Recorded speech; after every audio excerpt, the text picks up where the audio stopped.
No contact situation তো অনেক দিন হলো, কিন্তু তাও কেন আপনার পার্টনার এখনও আপনার সাথে যোগাযোগ করছে না? চলুন দেখে নিই কী কারণ।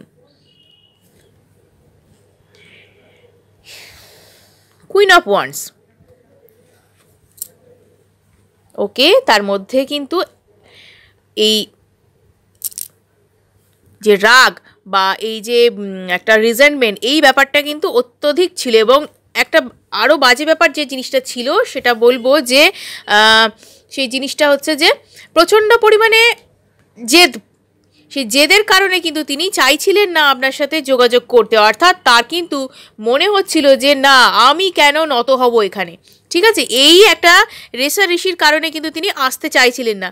বাট মানে ইউনিভার্স কিন্তু অন্য খেলাই খেলেছে এবং তার মন কিন্তু তাকে জবাব দিয়ে দিয়েছে যে তার কোথায় এই মুহূর্তে থাকা উচিত। এবং খুব তাড়াতাড়ি তিনি কিন্তু আপনার সাথে যোগাযোগ করতে আসছেন, তিনি কিন্তু আর থাকতে পারছেন না। এই মুহূর্তে তিনি আপনাকে না শো করলেও যে তিনি আপনাকে কতটা ভালোবাসেন, কিন্তু তার ভেতরের ভালোবাসা কিন্তু তাকে বারবার জানান দিতে যে তিনি আপনাকে কতটা ভালোবাসেন, কতটা আপনাকে চান এবং আপনাকে ছাড়া তার যে চলবে না, সেটা কিন্তু তিনি বারবার বুঝতে পারছেন।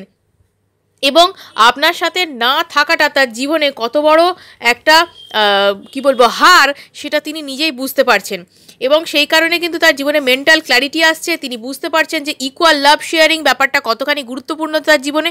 তিনি আপনাকে কী চোখে দেখেন বা কী তার জীবনে আপনার গুরুত্ব, আপনার জীবনে তার জীবনে আপনার কী গুরুত্ব, তিনি কিন্তু সেটা হাড়ে হাড়ে বুঝতে পারছেন। এবং আপনাকে ছাড়া চলবে না এই ব্যাপারটা তিনি কিন্তু খুব ভালোভাবে বুঝে গেছেন। এবং তিনি কিন্তু আসবারই প্রস্তুতি নিচ্ছেন।